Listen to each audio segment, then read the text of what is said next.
Le titre de notre vidéo est La flèche enflammée du diable. Voyons sur le plan spirituel ce que le diable a volé dans notre vie ou ce que le diable a occupé dans notre vie. Les enfants de Dieu doivent se lever pour aller sur le champ de la bataille dans la prière pour reprendre ce que le diable leur a volé. On a besoin de la conduite du Saint-Esprit, car le combat c'est contre les mauvais esprits. Le Saint-Esprit est en train de dire à ce combattant ici que les démons tireurs d'élite vont tirer sur lui des flèches enflammées. Cette image est la représentation des chrétiens en tant que soldats de Jésus-Christ selon le 2e livre de Timothée, chapitre 2, du 3e au 4e verset. Au moment des combats spirituels de la prière, ces démons tiraient des flèches enflammées dans notre pensée pour nous troubler. Si tu enlèves le casque en même temps, tu seras touché par les flèches enflammées du diable, ce qui nous amène la confusion, la peur, le découragement, le doute de notre salut. On perd le courage et l'ennemi va gagner. Mais si on peut avoir sur nous l'armure de Dieu, comme le casque et le bouclier, on peut se protéger des flèches enflammées du diable.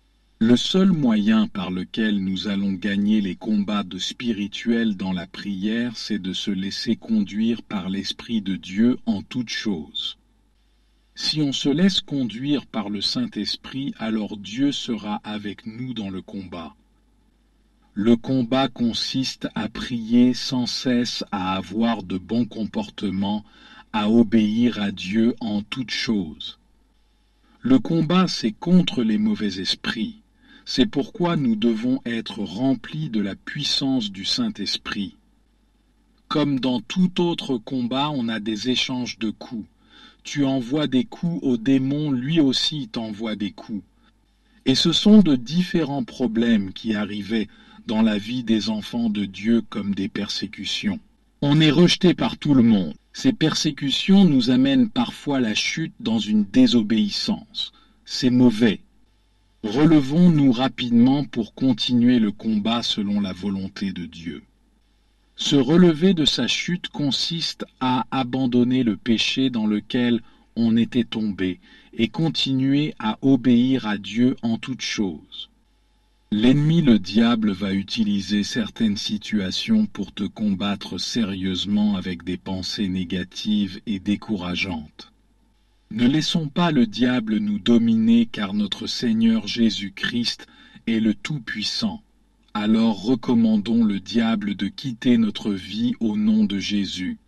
Si on peut tenir ferme dans le combat en toute obéissance à Dieu, alors notre victoire est assurée.